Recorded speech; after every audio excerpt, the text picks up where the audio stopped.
The morning sun cast long shadows across the tarmac at forward operating Base Falcon, its golden light catching the dust motes that danced around the AH-64 Apache helicopter. Staff Sergeant Nix, Raven Castellanos moved with practiced efficiency, her weathered hands checking each 30 cannon round before sliding it into the aircraft's magazine. The rhythmic click of ammunition being loaded was the only sound breaking the pre-dawn stillness, a metallic heartbeat that had become second nature after 8 years of service. Captain Marcus Wheeler approached from across the flight line, his boots crunching against the gravel. Fresh out of flight school with barely 6 months in country, Wheeler carried himself with the kind of confidence that could only come from inexperience. His eyes swept over the Apache's sleek profile, admiring the way the morning light reflected off its angular surfaces. The aircraft sat like a predator at rest, its stub wings loaded with Hellfire missiles and rocket pods that could deliver devastation with surgical precision. "You the crew chief?" Wheeler asked, his voice carrying that particular brand of authority that young officers wielded like a badge. Nix didn't look up from her work, continuing to feed rounds into the ammunition system with mechanical precision. The M230 chain gun required 1,200 rounds for a full combat load, and she'd counted every single one in her head twice already. "That's right," she replied, her voice steady and professional. Wheeler moved closer, watching her work with the casual interest of someone who had never seen real combat. The Apache's ammunition bay was a complex system of belts and feed mechanisms, and Nix navigated it like a pianist playing a familiar piece. As she reached for another belt of ammunition, her sleeve rode up slightly, revealing a portion of intricate tattoo work that wrapped around her forearm. Wheeler's attention shifted from the aircraft to the ink, and his casual observation became intense focus. The tattoo depicted a raven in flight, its wings spread wide, but it was the other elements surrounding it that made him freeze mid-step. Coordinates, dog tags, names. The silence stretched between them, broken only by the distant sound of helicopters spinning up on another part of the base. Wheeler's expression changed from casual authority to something approaching recognition, then disbelief. His mouth opened slightly, as if he wanted to speak but couldn't find the words. In that moment, the casual assumption that she was just another ground crew member began to crumble. Nix continued her work, seemingly unaware of Wheeler's reaction, but there was something in her posture that suggested she knew exactly what he was seeing. The tattoo wasn't just decoration.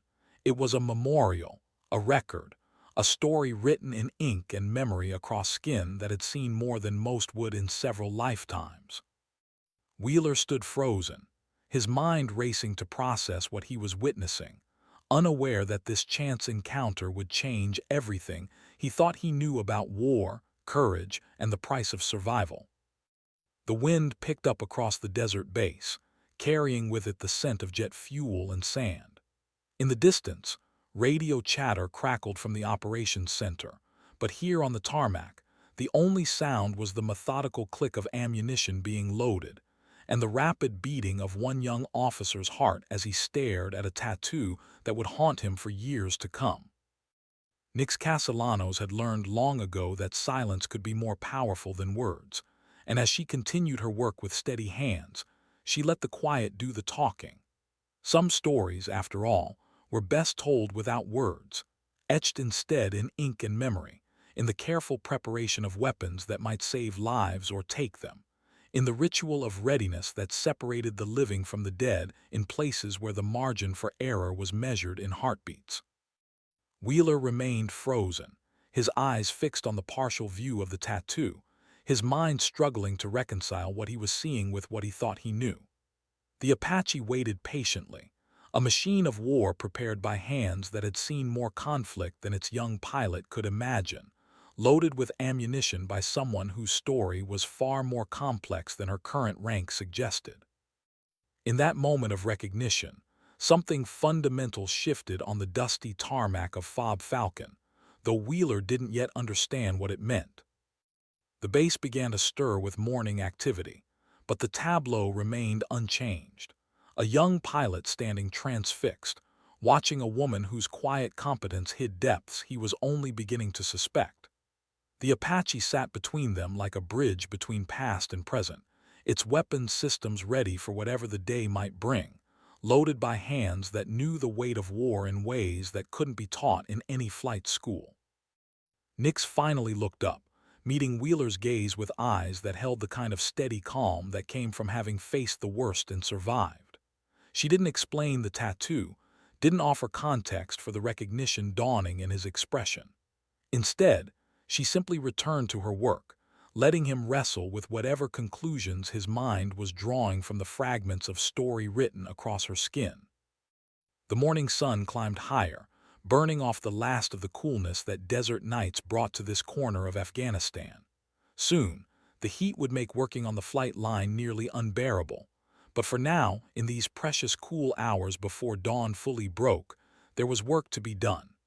Ammunition to be loaded, systems to be checked, preparations to be made for missions that might determine who came home and who didn't. Wheeler remained motionless, caught between curiosity and respect, between assumptions and revelations.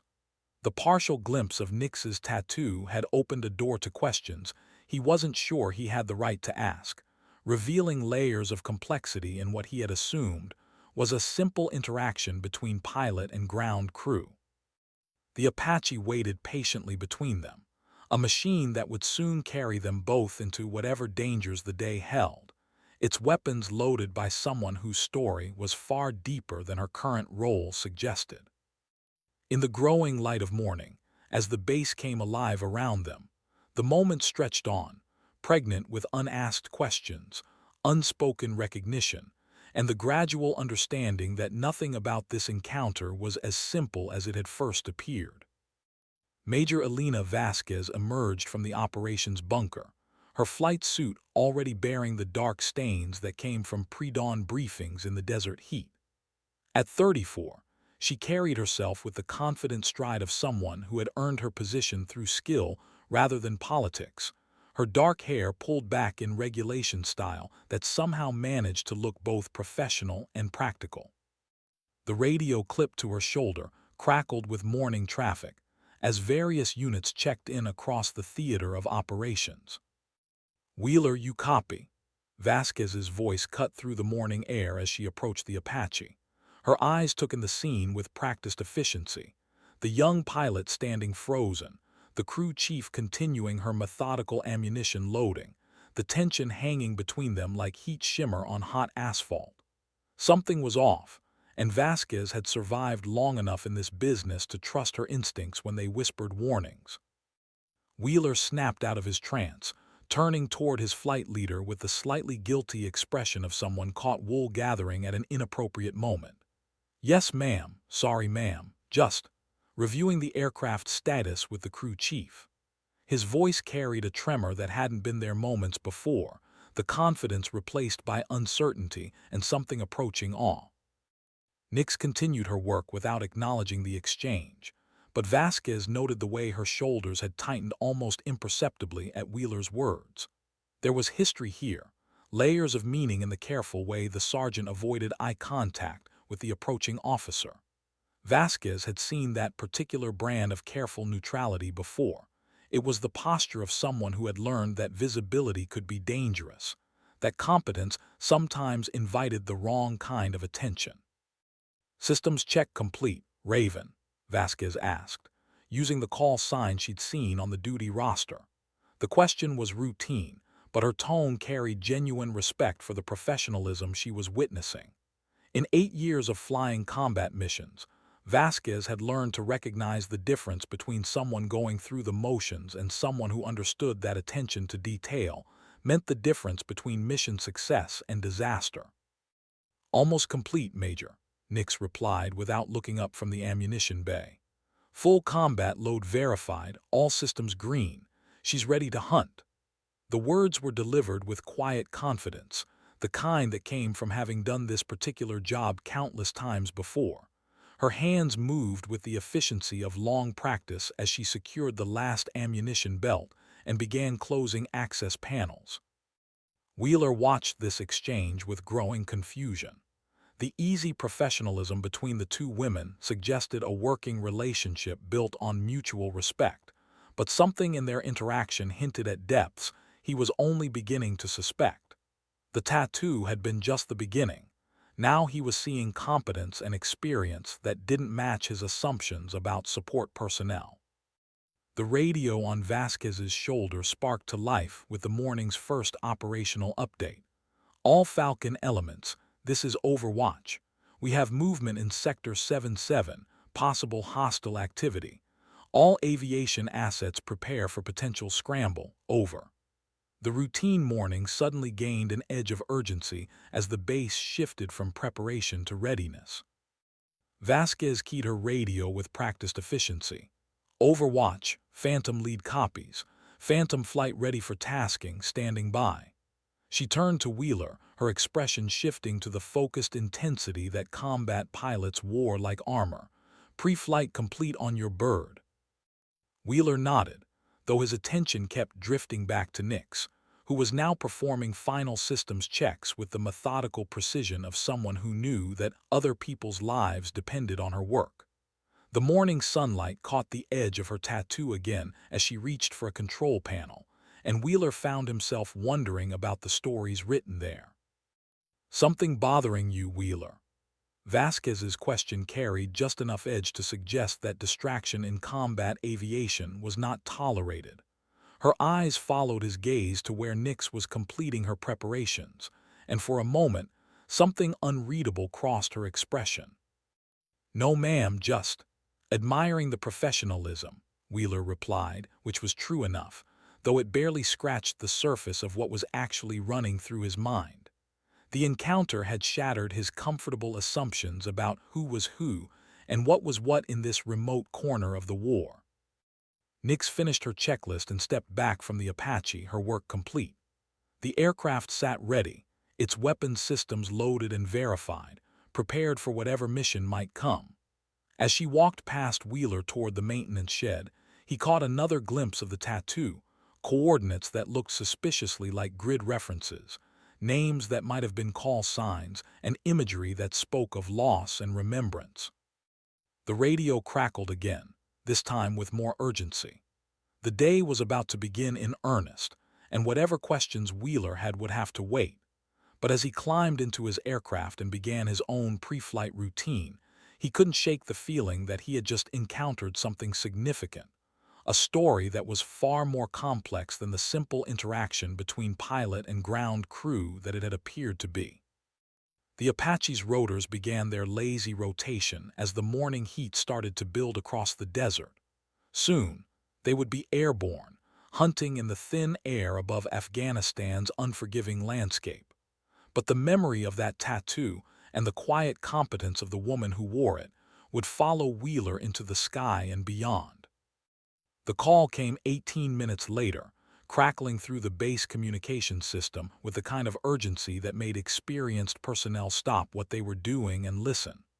"All Phantom elements, immediate scramble. We have troops in contact, grid 779421. Multiple casualties reported, requesting immediate close air support and medevac escort." Vasquez was already in motion before the transmission ended, her boots pounding across the tarmac toward her Apache. The morning heat was building quickly now, creating the kind of shimmering air that would make flying at low altitude a challenge, but that was a problem for later. Right now, American soldiers were under fire and needed help.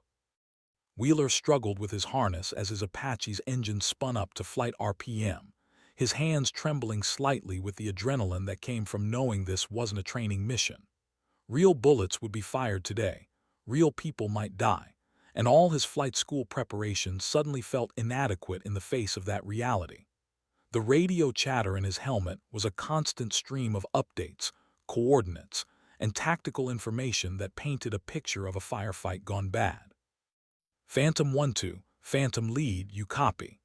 Vasquez's voice cut through the radio static with professional calm. Her own Apache was already lifting off, its rotor wash kicking up clouds of dust that temporarily obscured Wheeler's vision. Phantom lead, 1-2 copies, Wheeler replied, his voice steadier than he felt. His aircraft lifted off smoothly, the collective in his left hand responding to inputs that were still more conscious than instinctive.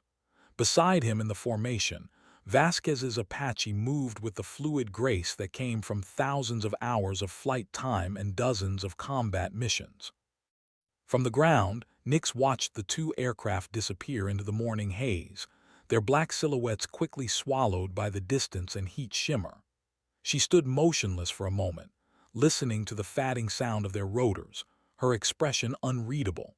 Something in her posture suggested this wasn't the first time she had watched aircraft she had prepared disappear into combat, and it wouldn't be the last. The flight to the contact area took 12 minutes, during which Wheeler listened to increasingly desperate radio calls from the ground unit under attack. The enemy had chosen their ambush site well, a narrow valley with high ridges on either side that limited escape routes and provided excellent cover for attackers. By the time Phantom Flight arrived on station, the ground commander was reporting ammunition running low and multiple wounded who needed immediate evacuation. Phantom lead, this is Chaos 6, came the strained voice of the ground commander. We're pinned down in a dry riverbed, taking accurate fire from multiple positions on the ridgeline to our north. We've got 3 urgent casualties who need immediate medevac, but we can't move them with all this incoming fire. Vasquez's response was immediate and professional. Chaos 6, Phantom lead copies. We have 2 Apache on station, full combat load. Send me your exact position and we'll work on clearing those ridgelines for you. Her voice carried the kind of calm authority that ground troops loved to hear when they were in trouble. Wheeler felt his stomach tighten as he looked down at the terrain below. The ridgeline was a maze of rocks and shadows, perfect hiding places for enemy fighters with RPGs and heavy machine guns. Finding and engaging them would require flying low and slow, making the Apache excellent targets for return fire. His training had covered this scenario dozens of times, but the reality was far more intimidating than any simulation. The first muzzle flash came from a position about halfway up the ridge, followed immediately by the angry buzz of heavy machine gun rounds passing close to Wheeler's aircraft. His Apache shuddered slightly as he took evasive action, the aircraft responding to his inputs with mechanical precision, even as his heart rate spiked toward dangerous levels. Phantom 1-2, I have eyes on muzzle flashes, ridge position 270 degrees from your location, Vasquez reported, her voice steady despite the fact that her own aircraft was now taking fire. Engaging with 30 Mike. The sound of her chain gun opening up filled the radio channel, a mechanical buzz that lasted for exactly 3 seconds. Wheeler tried to acquire the target Vasquez had engaged, but the combination of heat shimmer, distance, and his own adrenaline made it difficult to pick out details on the ground. This wasn't like the simulators, where targets were clearly marked and threats followed predictable patterns. This was chaos, confusion, and life-or-death decisions made in seconds. Good hits, Phantom lead, came the voice from the ground. That position is silent, but we're still taking fire from at least 2 more locations, and my casualties are getting worse. The morning that had started with routine preparation had transformed into the kind of combat that separated the trained from the experienced, the confident from the competent. Wheeler's hands were steady on the controls, but his mind was racing as he tried to process the tactical situation, identify threats, and coordinate with his flight leader, while enemy rounds continued to snap past his aircraft. Below them, American soldiers waited for salvation that would come only if these 2 helicopters could neutralize an unknown number of enemy fighters hidden in terrain that favored the defense.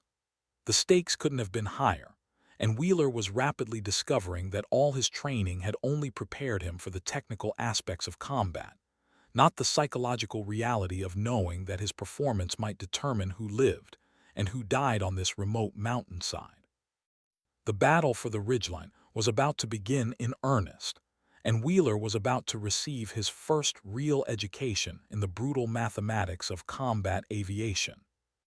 Wheeler's first shot was clean and professional, exactly like the training scenarios he had practiced dozens of times at Rucker. The 30 rounds walked across the ridge position in a neat line, kicking up small clouds of dust and debris as they impacted. But the return fire didn't stop. Instead, it seemed to increase, muzzle flashes appearing from positions he hadn't even detected.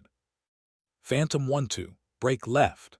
Vasquez's voice cut through the radio chatter with urgent intensity. Wheeler yanked his cyclic hard over, feeling the Apache respond with the kind of violent maneuvering that compressed his spine and made his vision tunnel. An RPG streaked through the space where his aircraft had been seconds earlier, its smoke trail a visible reminder of how close death had come. The ground controller's voice crackled with increasing desperation. Phantom flight, we've got multiple casualties now. My medic says we need to move these guys in the next few minutes or we're going to lose them. The professional calm was starting to crack, replaced by the kind of urgency that came from watching good soldiers bleed out in a dusty riverbed. Vasquez's Apache was performing a complex dance of attack and evasion, her aircraft moving with the kind of fluid grace that came from instinctive understanding of both machine and situation. Wheeler watched her technique with growing admiration. She seemed to know where the threats were before they revealed themselves, positioning her aircraft to maximize firepower while minimizing exposure. 1-2, I need you to work the eastern slope while I take the western positions, Vasquez transmitted, her voice steady despite the fact that her aircraft was under constant fire. Watch for movement in those boulders at grid 779455. They've got at least one heavy machine gun up there. Wheeler adjusted his position, trying to replicate the tactical movement he was observing from his flight leader. But something felt different about this engagement. The enemy was more organized, better positioned, and significantly more aggressive than the intelligence briefings had suggested. They weren't just random insurgents. They were disciplined fighters who had planned this ambush carefully. The radio exploded with traffic as additional aircraft checked in on station. Phantom lead, this is Dustoff 7-3. We're inbound for casualty evacuation, but we need that LZ clear before we can land. The medevac pilot's voice carried the kind of tension that came from knowing he would soon be flying an unarmed helicopter into a combat zone. Dustoff 7-3, Phantom lead copies. Working to clear the area now, but be advised we have multiple active threats on the ridgeline. You'll need to come in fast and low. Vasquez's tactical assessment was delivered with professional precision, but Wheeler could hear the underlying concern. The medevac helicopter would be completely vulnerable during its approach and landing. Wheeler lined up for another gun run, but as he rolled in on target, something caught his eye that made his blood run cold. Movement on a ridge position that should have been empty, multiple figures with what looked like shoulder-fired missiles. The intelligence had been wrong. This wasn't a random ambush. It was a coordinated attack with sophisticated weapons. Phantom lead, I've got possible SAMs on the North Ridge, position 290 degrees. Wheeler's transmission carried the kind of urgency that got immediate attention on any tactical frequency. Surface-to-air missiles would change everything about this engagement, turning a difficult close support mission into a potential disaster. Vasquez's response was immediate. 1-2, say again your position on those SAMs. Her aircraft was already changing course, moving to get a better look at the threat Wheeler had identified. The morning heat was making target identification difficult, but the possibility of sophisticated anti-aircraft weapons couldn't be ignored. The ground commander's voice cut through the tactical discussion with raw desperation. Phantom flight, I don't care what's up there. I've got soldiers bleeding to death down here. We need those ridges clear now, or I'm going to lose half my unit. Wheeler felt the weight of command responsibility settling on his shoulders like a physical burden. Below him, American soldiers were dying. Above him, the sky that had seemed so vast and protective moments earlier now felt constricted and dangerous. The enemy had sophisticated weapons and excellent positions, while the good guys were trapped in low ground with limited ammunition and mounting casualties. The tactical radio frequency was becoming a chaos of overlapping transmissions as more units checked in, and situation reports grew increasingly desperate. Wheeler's Apache responded to his control inputs with mechanical precision, but he was rapidly discovering that technical competence was only a small part of combat effectiveness. The real test was making life-or-death decisions under pressure, while enemy rounds snapped past his aircraft and soldiers died on the ground below. Vasquez keyed her radio with the kind of calm authority that provided reassurance in chaos. "All stations, Phantom lead. We're going to make one coordinated attack on all known positions. 1-2, I need you to suppress the eastern ridge while I work the SAM site. On my mark." Her voice carried the confidence of someone who had been here before, who understood that sometimes the only way through hell was straight ahead. Wheeler acknowledged the order, his hands steady on the controls despite the adrenaline coursing through his system. The next few minutes would determine whether the soldiers on the ground lived or died, whether the medevac could get in to save the wounded, and whether two Apache helicopters could overcome a well-planned ambush by a sophisticated enemy force. The morning sun was climbing toward its merciless peak, and the battle for a remote valley in Afghanistan was about to reach its crucial moment. The coordinated attack began with Vasquez's Apache diving toward the suspected SAM position, her 30 chain gun chattering with mechanical precision. Wheeler rolled in simultaneously on the eastern ridge, his targeting system locked onto muzzle flashes that had been harassing the ground unit for the past 20 minutes. The two aircraft worked in perfect synchronization, their attack vectors calculated to provide mutual support while minimizing exposure to enemy fire. Wheeler's gun run was textbook perfect, 3-second burst, good target tracking, clean break to the left. But as he pulled off target, his aircraft shuddered violently and his master caution light illuminated with angry red urgency. Something had hit his Apache and the flight controls felt heavy and unresponsive. "Phantom 1-2 is hit," Wheeler transmitted, fighting to keep his voice steady as he scanned his instrument panel.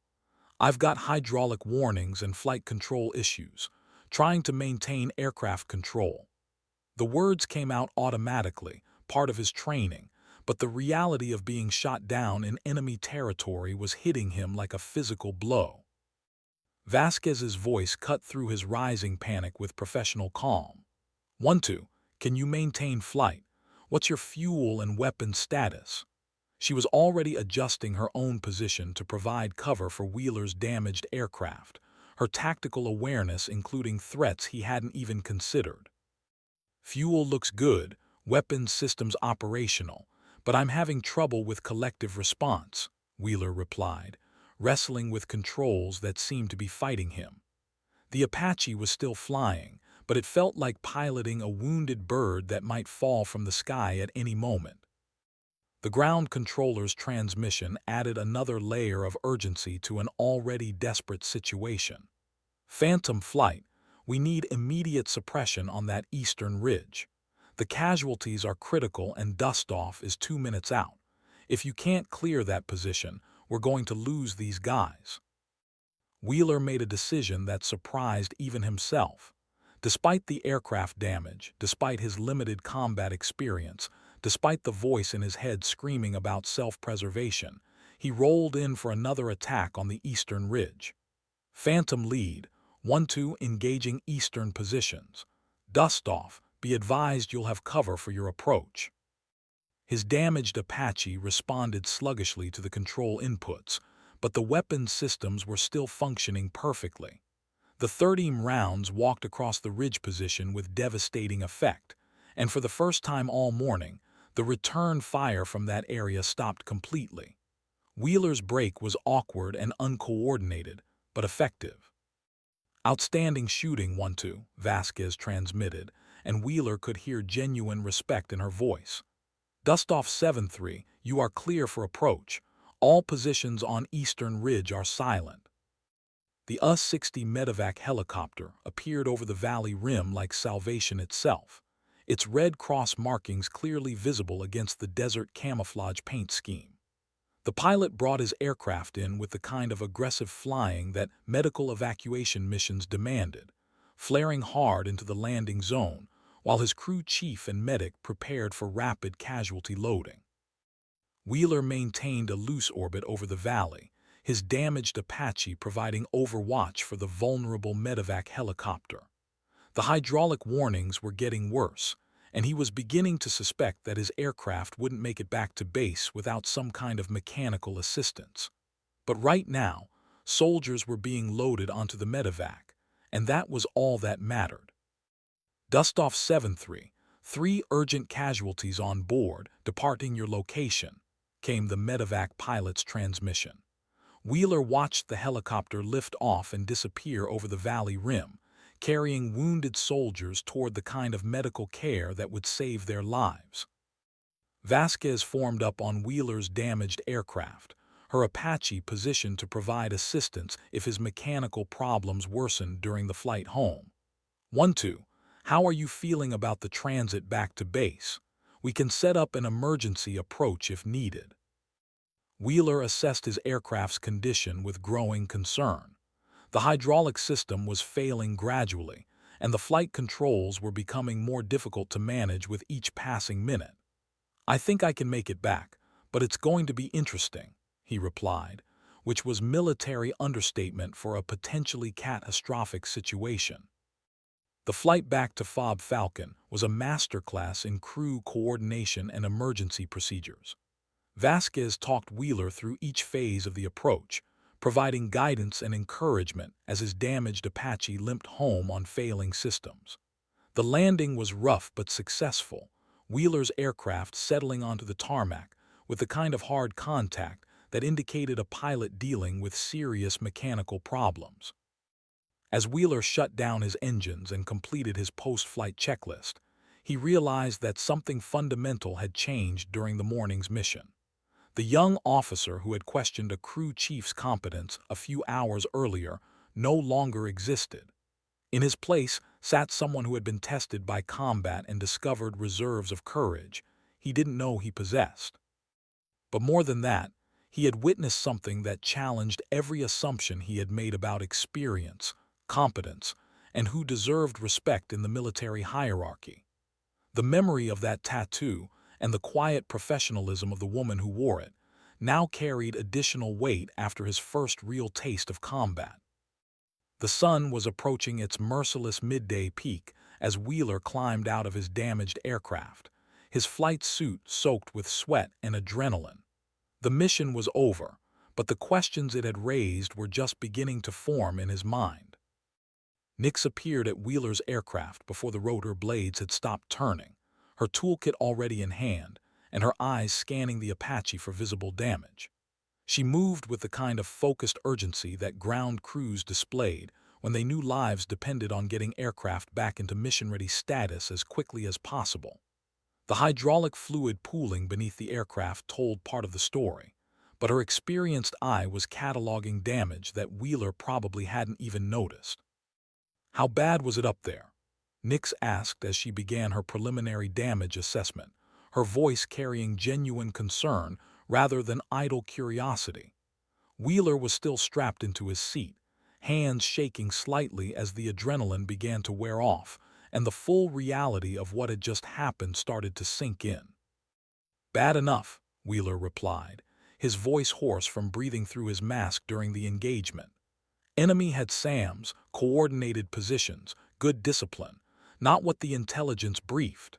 He watched Nix work with growing respect, noting how her hands moved with confident efficiency over systems that had kept him alive during the most dangerous hour of his life.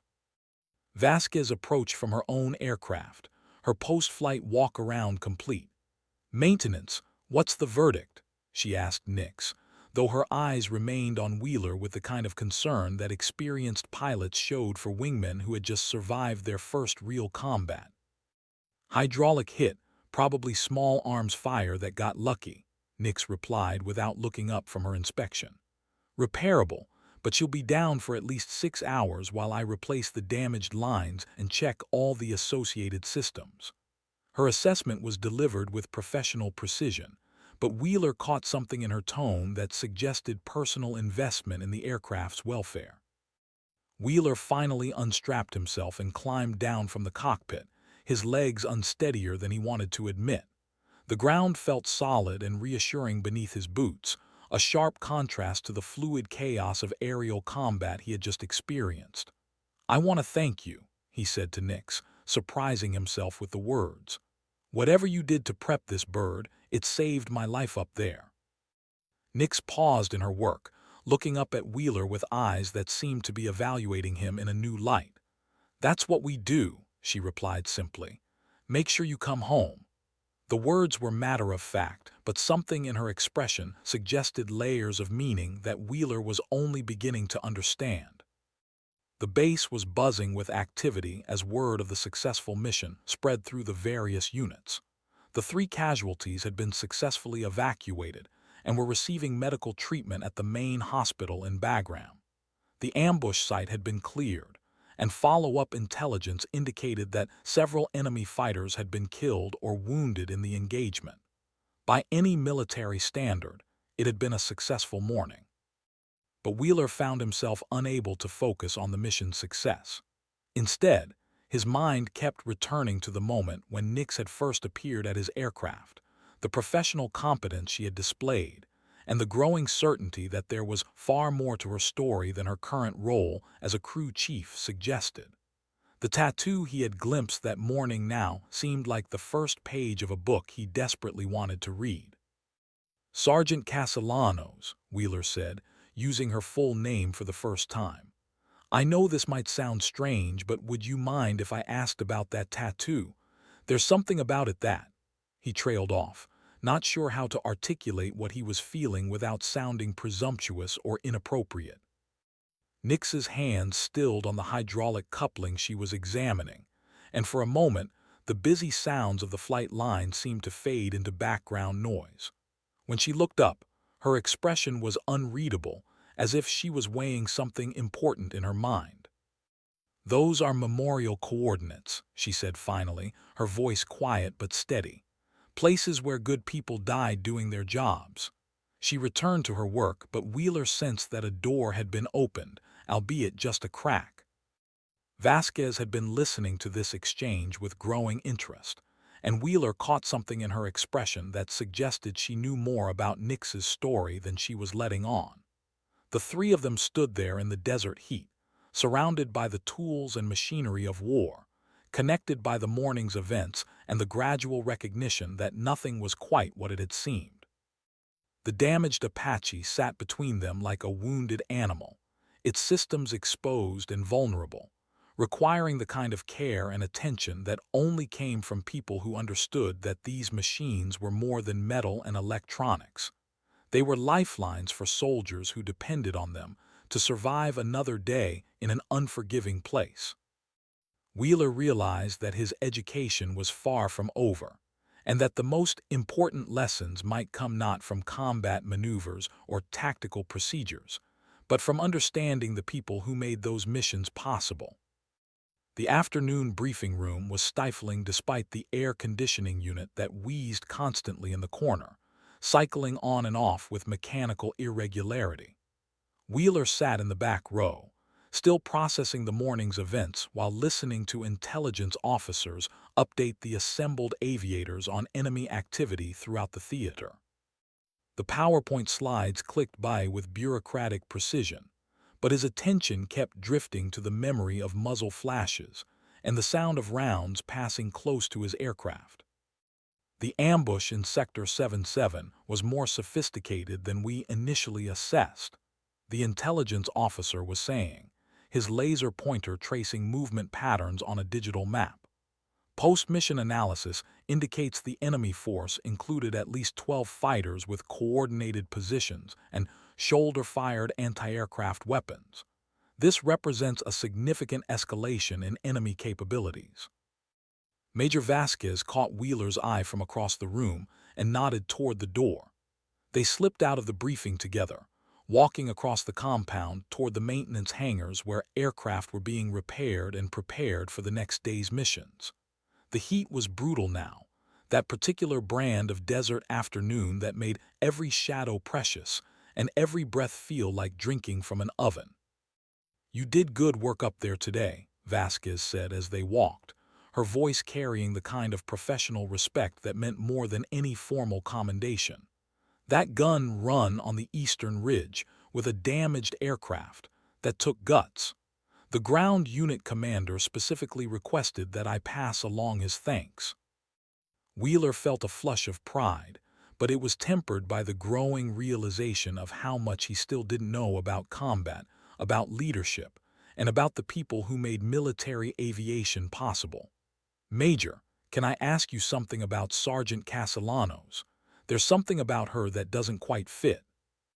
Vasquez stopped walking, turning to study Wheeler's expression with the kind of careful attention that senior officers gave to questions that might be more significant than they appeared.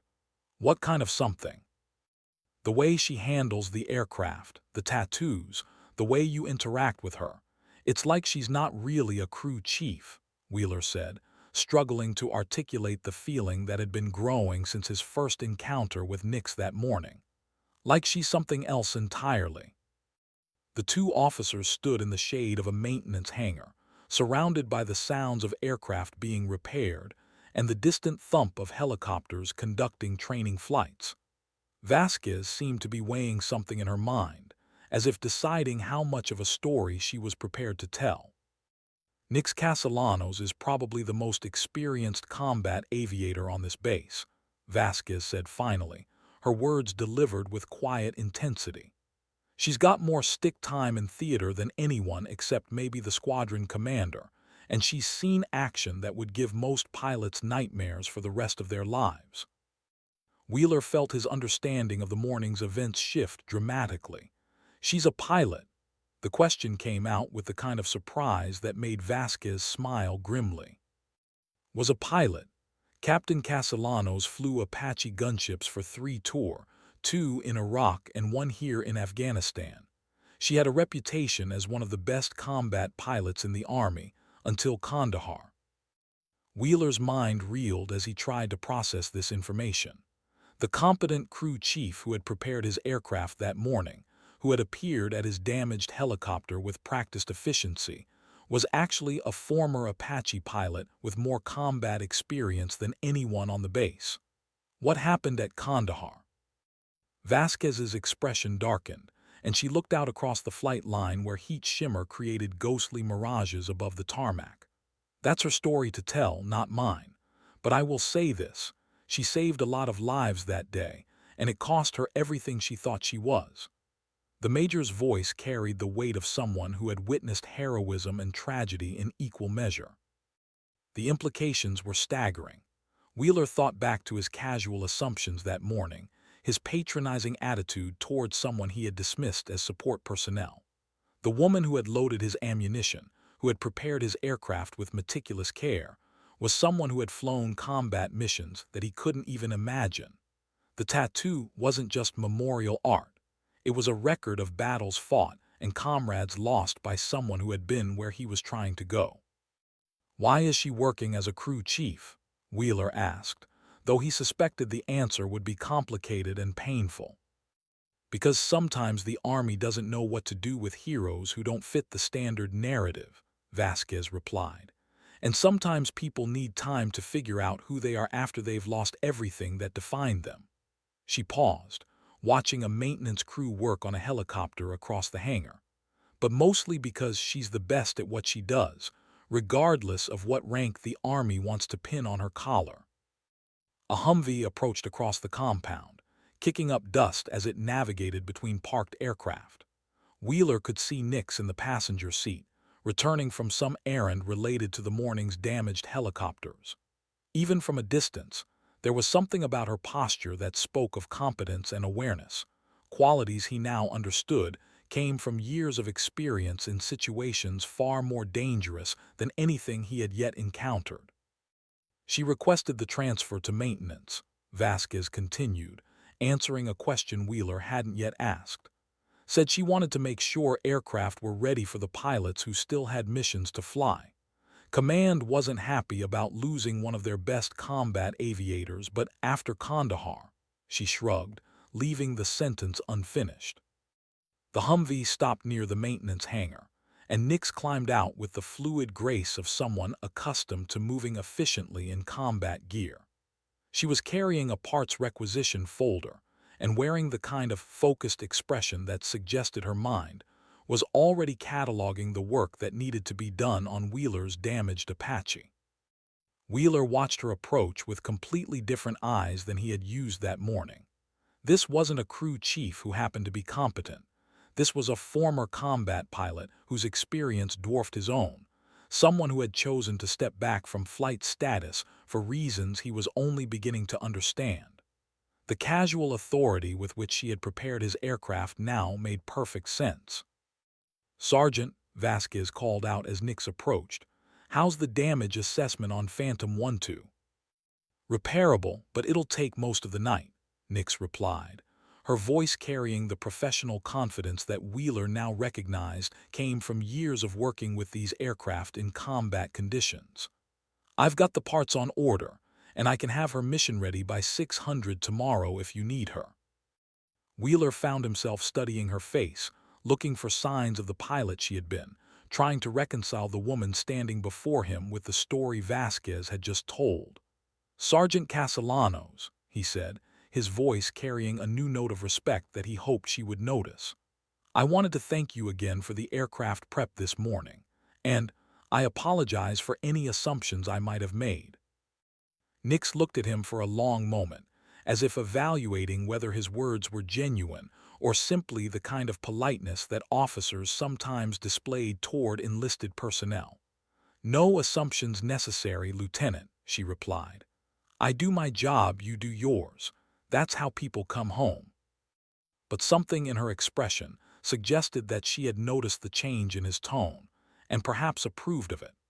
The afternoon heat pressed down on all three of them as they stood there, connected by the morning's mission and the gradual revelation that the neat categories of rank and role were more fluid than military regulations suggested.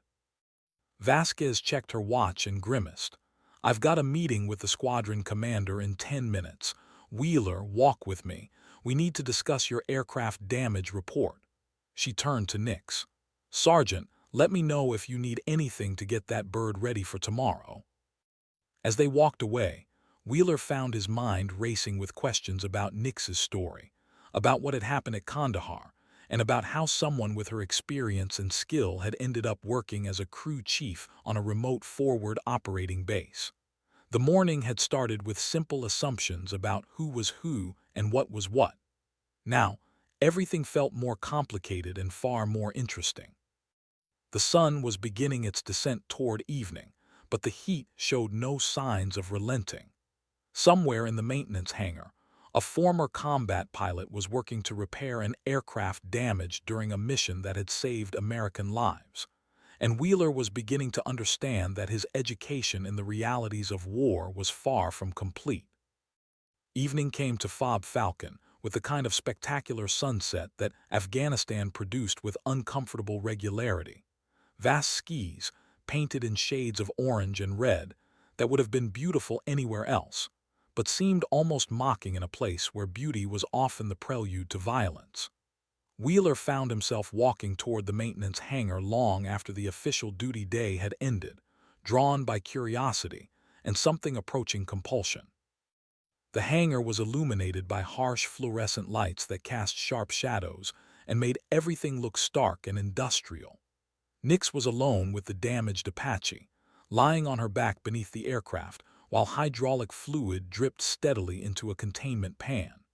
Her tools were arranged with military precision on a nearby cart, and Wheeler could hear her muttering technical commentary as she worked. "Hand me that 3/8 wrench," she said without looking out from under the aircraft, apparently having sensed his approach despite the fact that he thought he had been moving quietly. Wheeler located the requested tool and passed it to her, nodding the ease with which she accepted help without ceremony or explanation. "How did you know I was here?" "Footsteps," Nix replied, her voice slightly muffled by her position beneath the helicopter. Everyone walks different. Pilots tend to be a little too confident, maintenance guys are more careful, and officers usually sound like they're not sure if they belong somewhere. She paused in her work. You sound like all three right now. The observation was delivered without malice, but it cut close to the truth of how Wheeler was feeling. The morning's combat had changed something fundamental about his understanding of himself and his place in the military hierarchy, and Nix's casual insight suggested she had recognized his confusion. Major Vasquez told me about your background, Wheeler said, deciding that direct approach was probably the most respectful way to handle the conversation. I had no idea this morning that I was talking to someone with your experience. Nix slid out from under the aircraft, wiping hydraulic fluid from her hands with a shop rag that had seen better decades. Her expression was unreadable as she considered his words, and Wheeler had the sense that she was deciding whether to engage in a conversation that would inevitably lead to painful territory. That was the point, she said finally. I'm not that person anymore. But something in her voice suggested the transition wasn't as complete as she wanted to believe. The hangar felt enormous around them, filled with the mechanical detritus of modern warfare, spare parts, tools, aircraft in various stages of assembly and repair. Somewhere in the distance, a generator hummed with monotonous reliability, providing the electrical power that kept the base functioning through another night in hostile territory. Wheeler looked at the Apache, its panels open and systems exposed like a mechanical patient on an operating table. This morning, when I was taking fire, all I could think about was whether I was going to be good enough to get the job done. But you've been there before, haven't you? In situations a lot worse than what I face today. Nix's hands stilled on the hydraulic coupling she was examining. For a moment, the only sound was the distant generator and the occasional pop of cooling metal from the aircraft's engine compartment. When she finally spoke, her voice carried a weight that Wheeler was beginning to associate with memories that hurt to access. Kandahar, 2018, she said, the words delivered like coordinates to a location that still haunted her dreams. My wingman and I were providing close support for a ground unit that had walked into a complex ambush. Three-sided kill zone, multiple heavy weapons, at least 40 enemy fighters with sophisticated tactics and modern equipment. Wheeler found himself holding his breath, sensing that he was about to hear a story that would explain not just Nix's current situation, but something fundamental about the cost of warfare on the people who fought it. The ground unit was getting massacred, Nix continued, her hands moving unconsciously to adjust tools that didn't need adjusting. We were taking heavy fire from multiple directions, and my wingman's aircraft was hit by an RPG. He was going down, and there were soldiers on the ground who were going to die if someone didn't do something dramatic. The fluorescent lights hummed overhead, casting harsh shadows that made the hangar feel like a confessional booth where terrible truths were shared in whispered conversations between people who had seen too much. "What did you do?" Wheeler asked, though he suspected the answer would be both heroic and catastrophic.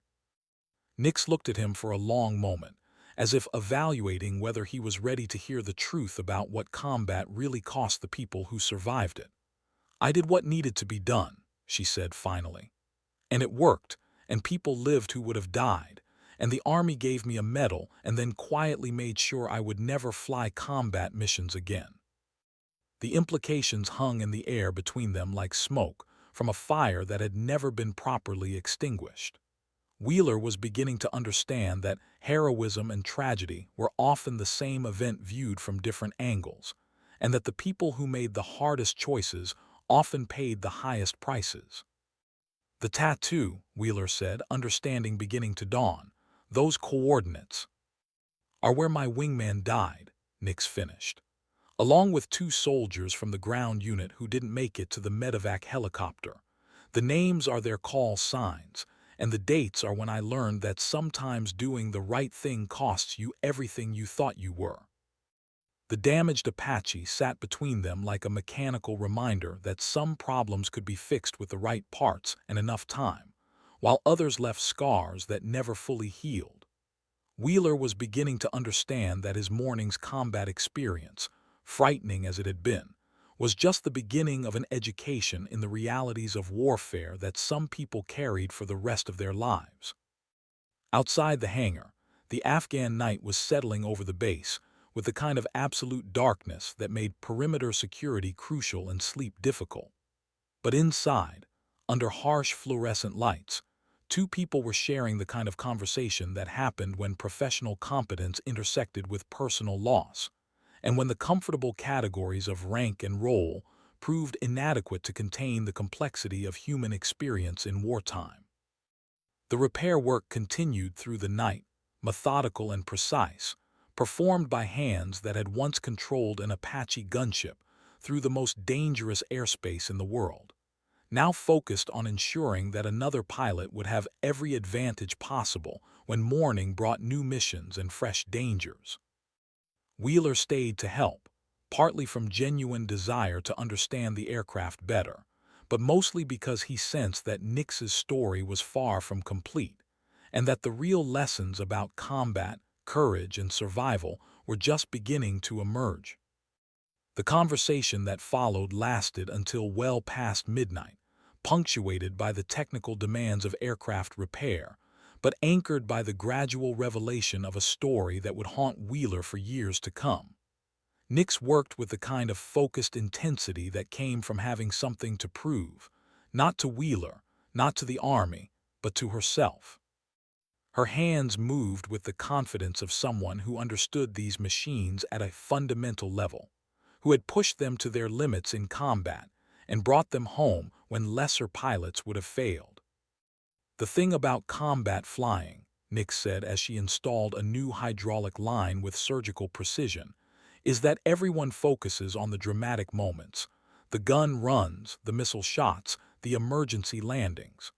But the real skill is in the preparation, the maintenance, the attention to detail that happens when nobody's watching." Wheeler passed her tools as requested, gradually becoming more useful as he learned the rhythm of her work. "Is that why you transferred to maintenance, to control that part of the process?" Nix paused in her work, wiping sweat from her forehead with the back of her wrist. The hangar was still stifling despite the late hour, the desert heat radiating from concrete and metal with stubborn persistence. "I transferred to maintenance because I couldn't trust anyone else to do it right," she said. "After Kandahar, after watching my wingman die because of an equipment failure that should have been caught during pre-flight." She let the sentence hang unfinished. The implications were staggering. Wheeler was beginning to understand that Nix's current role wasn't a demotion or a punishment, but a choice driven by the kind of personal responsibility that came from having witnessed the consequences of mechanical failure in combat. She had become a crew chief because she couldn't bear the thought of sending other pilots into danger with anything less than perfect aircraft. "The Army wanted to ground me after the incident," Nix continued, returning to her work with renewed focus. "They said I had displayed poor judgment under pressure and excessive risk-taking behavior that endangered mission success." Her voice carried the bitter edge of someone quoting bureaucratic language that had been used to destroy a career. Wheeler felt anger building in his chest, the kind of righteous indignation that came from hearing about institutional injustice. "But you saved lives. You did what needed to be done." "I did," Nix agreed.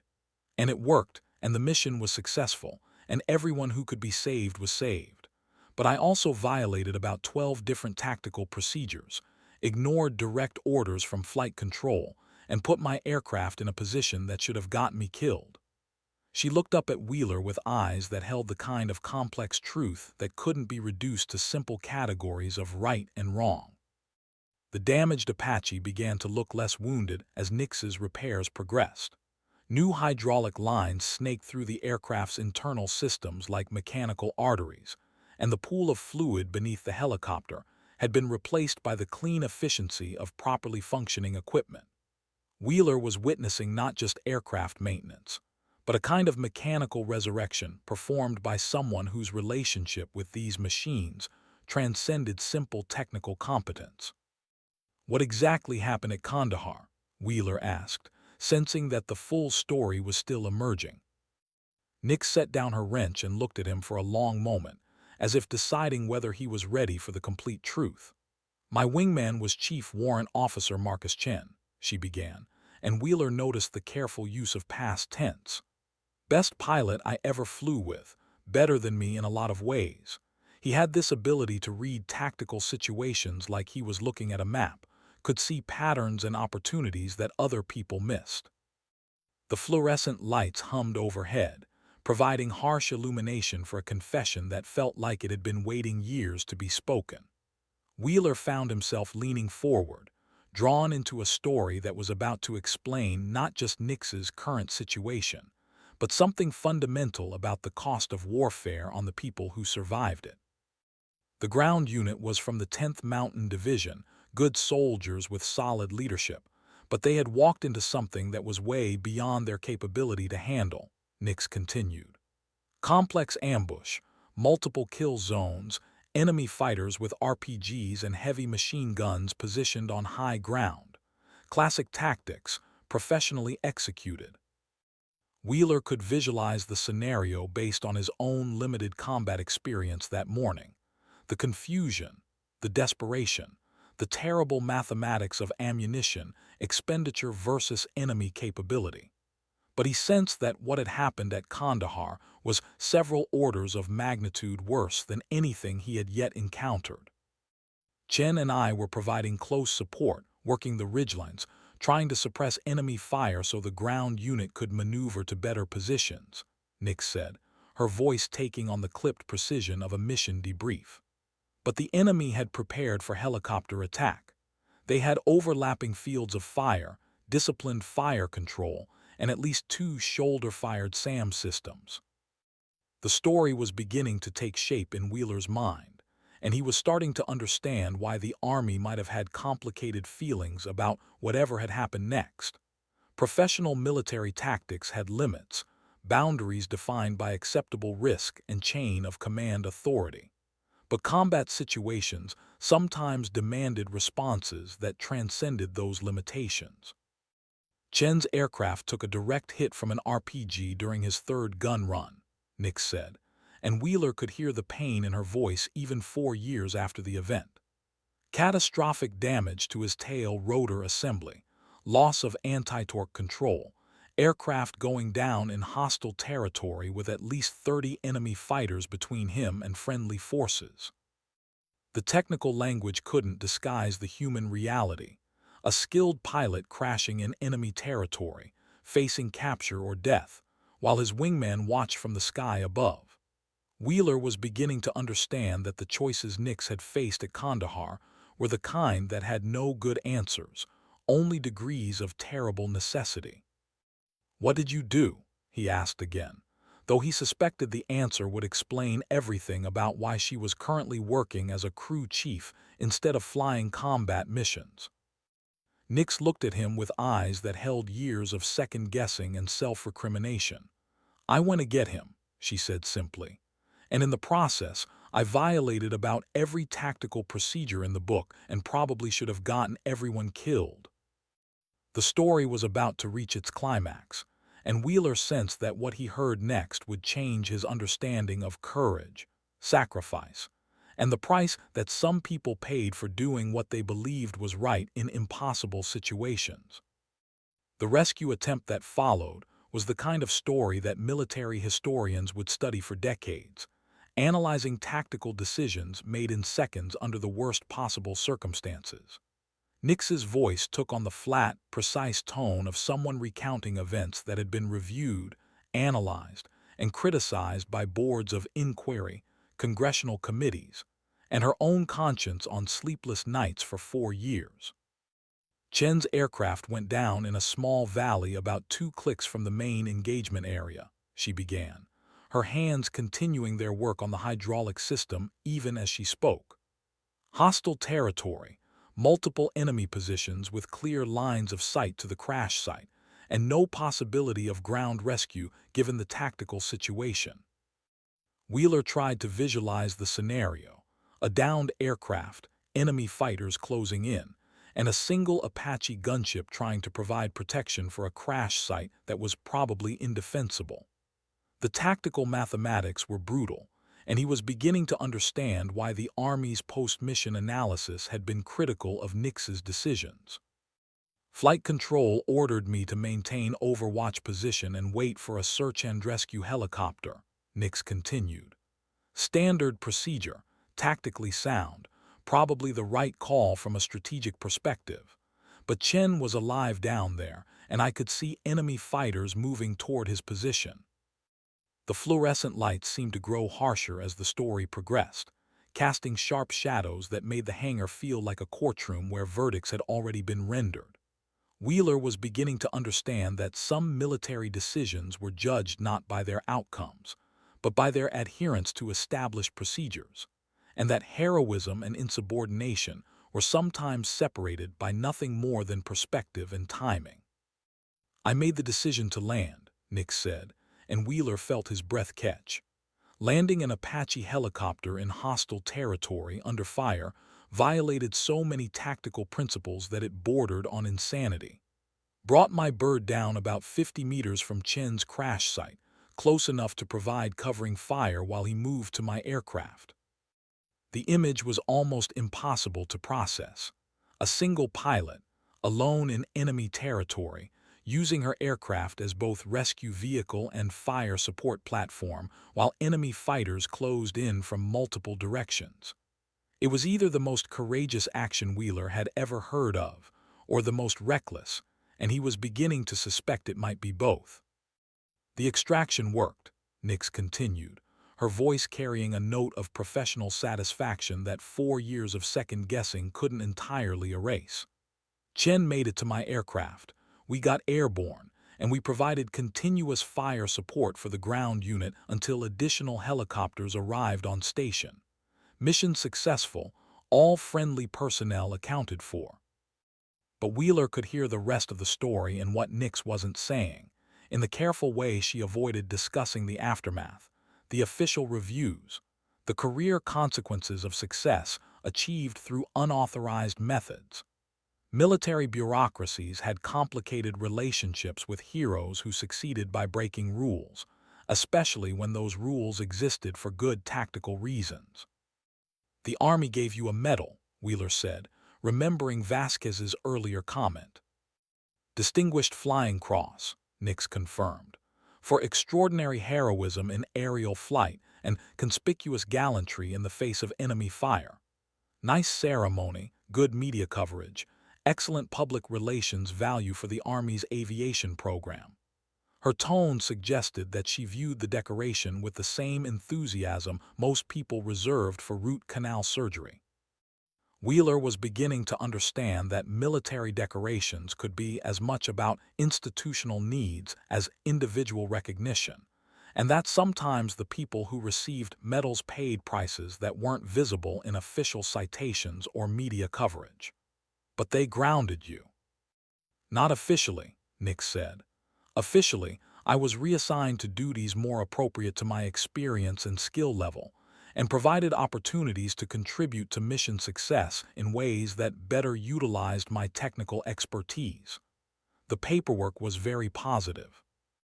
The bureaucratic language was sufficiently vague to mean almost anything, but the practical result had been the end of Nix's flying career and her reassignment to maintenance duties on a remote forward operating base.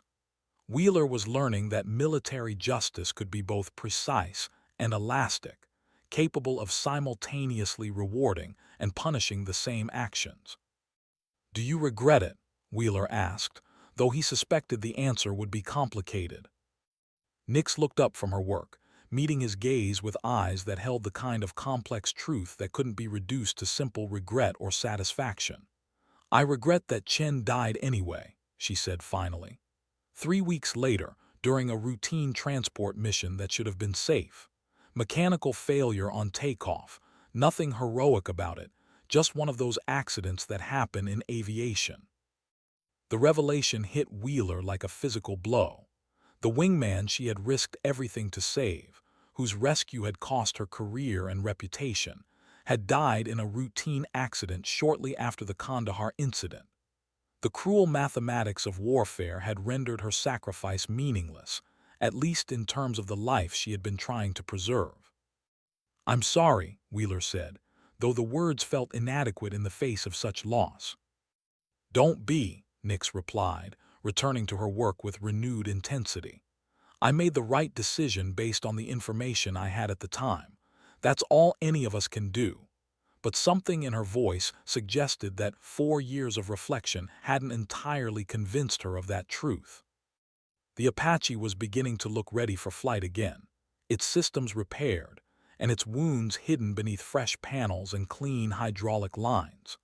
Wheeler was witnessing both mechanical resurrection and a kind of personal testimony, delivered by someone whose relationship with these machines had become inseparable from her understanding of duty, sacrifice, and the price of survival in an unforgiving profession.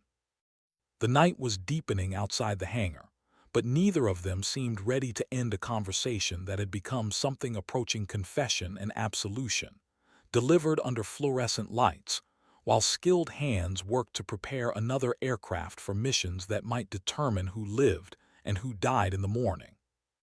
Dawn was still 2 hours away when Nix completed the final systems check on Wheeler's Apache, but the aircraft sat ready for flight, its mechanical wounds healed and its capabilities restored. She had worked through the night with the kind of focused intensity that Wheeler was beginning to associate with someone who understood that other people's lives depended on the quality of her work. Every bolt was properly torqued, every connection verified, every system tested to specifications that exceeded military requirements. "She's ready," Nix announced, wiping her hands on a shop rag and surveying her work with the critical eye of someone who knew that good enough wasn't sufficient when lives were at stake. "Better than new, actually. I upgraded a few components while I had the systems open." Wheeler looked at the Apache with new appreciation, understanding now that it had been prepared not just by a skilled mechanic, but by someone whose knowledge of these aircraft came from having pushed them to their limits in combat conditions. The helicopter looked deceptively simple sitting there in the hangar, but he was beginning to grasp the complexity of systems that had to work perfectly in situations where failure meant death. "Nix," Wheeler said, using her first name for the first time. "Thank you, not just for fixing my bird but for—" He struggled to find words for what had happened during their conversation, for the education he had received in the realities of combat, courage, and consequence. "For telling you the truth," Nix suggested, and there was something approaching a smile in her expression. "That's free. Maintaining your illusions would have cost extra." The humor was dark but genuine, and Wheeler found himself appreciating the way she could find lightness even in discussions of loss and sacrifice. It was another lesson in the resilience required for long-term survival in military aviation, the ability to acknowledge pain without being destroyed by it. Footsteps echoed across the hangar floor as Major Vasquez approached, her appearance suggesting she had been awake long enough to consume dangerous quantities of coffee. "How's our patient?"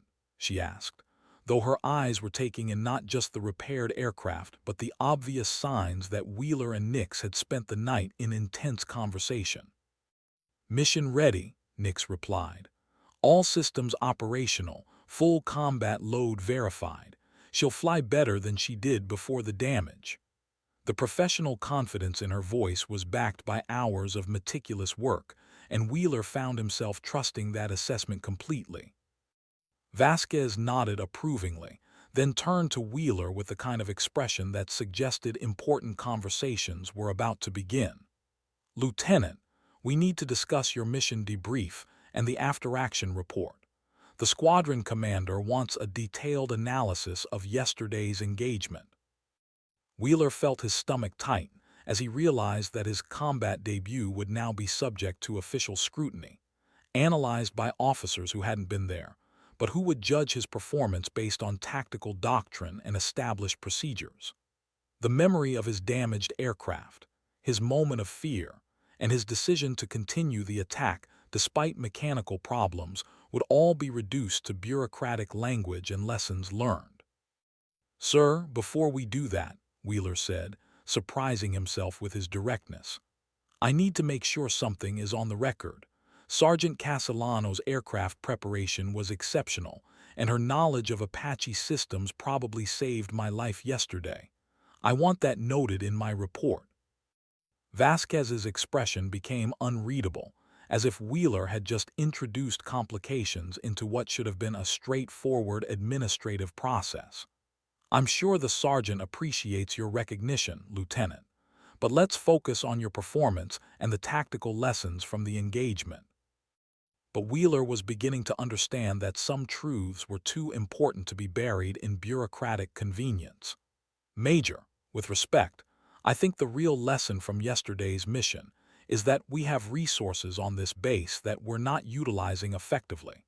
Sergeant Castellanos has more combat experience than anyone in our unit, and we're wasting that expertise on routine maintenance tasks."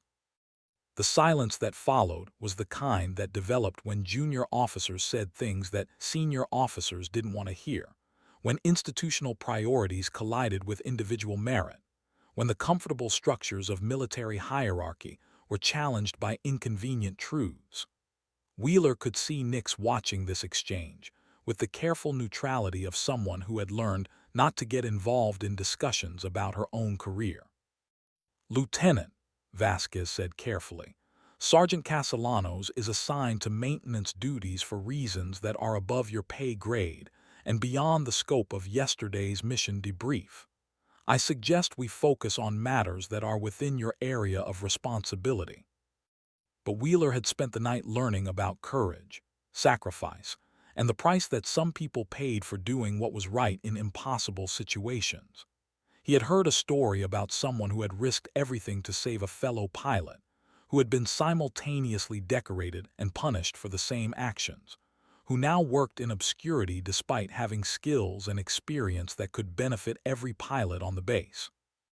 "Major, I understand that there are things I don't know about Sergeant Castellano's situation," Wheeler said, his voice steady despite the fact that he was probably ending his own career with this conversation. "But what I learned last night is that she has knowledge and experience that could make all of us better pilots, safer pilots. And if we're not using that resource because of bureaucratic convenience or institutional politics, then we're failing our mission and our people." Vasquez looked at Wheeler for a long moment, as if seeing him clearly for the first time.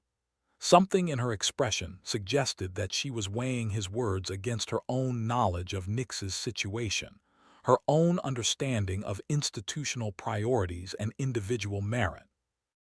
Nix remained silent throughout this exchange, but Wheeler caught something in her posture that suggested she was surprised by his willingness to advocate for her, to challenge the system that had relegated her to maintenance duties despite her exceptional qualifications.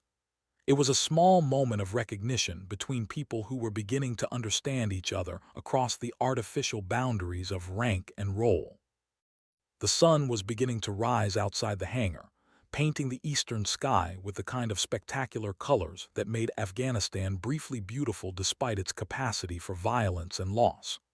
Another day was beginning at Fob Falcon, with new missions and fresh dangers, and 3 people were standing in a maintenance hangar having a conversation that might change how they understood duty, merit, and the price of institutional loyalty.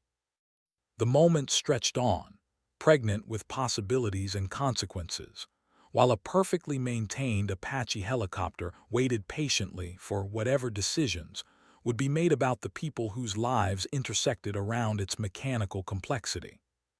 The conversation that followed would determine not just the content of Wheeler's after-action report, but the future of someone whose story had become inseparable from his understanding of what it meant to serve with honor in an imperfect system, designed to achieve necessary missions in an unforgiving world. Major Vasquez studied Wheeler's face with the kind of careful attention that senior officers gave to subordinates who were either demonstrating exceptional courage or exceptional stupidity. The silence stretched long enough to become uncomfortable, broken only by the distant sound of helicopters beginning morning operations and the steady hum of the air conditioning unit that was fighting a losing battle against the rising desert heat.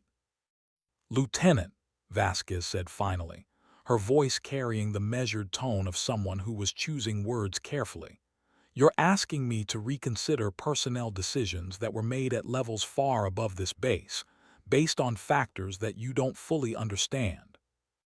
Wheeler felt his resolve strengthening despite the implicit warning in her words. "Major, I'm suggesting that we have an opportunity to make better use of exceptional talent, and that our mission effectiveness could be improved if we were willing to look beyond conventional assignments." Nix watched this exchange with the careful neutrality of someone who had learned that other people's advocacy could be as dangerous as their opposition. Her posture suggested years of experience with well-meaning officers who had tried to help and ended up making her situation worse. But something in her expression indicated that Wheeler's willingness to challenge the system on her behalf was both unexpected and appreciated. "Sergeant Castellanos," Vasquez said, turning to address Nix directly for the first time since the conversation had taken this turn, "what's your perspective on Lieutenant Wheeler's suggestion?" It was a question that put Nix in an impossible position. Criticizing her current assignment could be seen as insubordination, while expressing satisfaction with maintenance duties would perpetuate a situation that wasted her considerable talents. Wheeler could see her weighing her response, trying to find words that would be honest without being career-ending. "Major, I'm satisfied with my current duties," Nix said carefully. "I believe I'm making a valuable contribution to mission success through aircraft maintenance and system support." The words were professionally appropriate but completely inadequate to capture either her capabilities or her situation. But Vasquez was an experienced officer who had learned to read between the lines of carefully diplomatic responses. "That's not what I asked, Sergeant. I asked for your perspective on potentially expanding your role to include pilot training and tactical consultation." The question hung in the air like a lifeline thrown to someone who had been treading water for years. Wheeler could see the conflict in Nix's expression, hope warring with cynicism, professional ambition fighting against hard-earned caution about institutional promises. "Ma'am, I think there might be ways to share tactical knowledge and combat experience that could benefit less experienced pilots," Nix said, her words gaining strength as she spoke. "But I also understand that there are administrative and policy considerations that complicate such arrangements." It was a masterful response, expressing willingness to contribute without criticizing current policies, demonstrating expertise without appearing to lobby for personal advancement. Wheeler was impressed by the diplomatic skill that came from years of navigating institutional politics while maintaining professional integrity. Vasquez nodded slowly, as if Nix's response had confirmed something she had been thinking. "Lieutenant Wheeler, I want you to prepare a comprehensive after-action report that includes not just the tactical details of yesterday's engagement, but also your assessment of support personnel performance and recommendations for improving unit effectiveness." Wheeler felt a surge of excitement mixed with apprehension. Vasquez was giving him an opportunity to make an official case for better utilization of Nix's talents, but she was also putting responsibility for the outcome squarely on his shoulders. If his recommendations were accepted, it could benefit everyone involved. If they were rejected, it could damage his own career prospects. "Yes, ma'am," Wheeler replied. "I'll have a draft ready for your review by 1400 hours. "Make it good," Vasquez said, her voice carrying both encouragement and warning. "Because if you're going to challenge established personnel policies, you'd better have compelling evidence to support your recommendations." The morning sun was now fully above the horizon, transforming the hangar from a cave of fluorescent light into a space where artificial illumination competed with natural daylight streaming through high windows.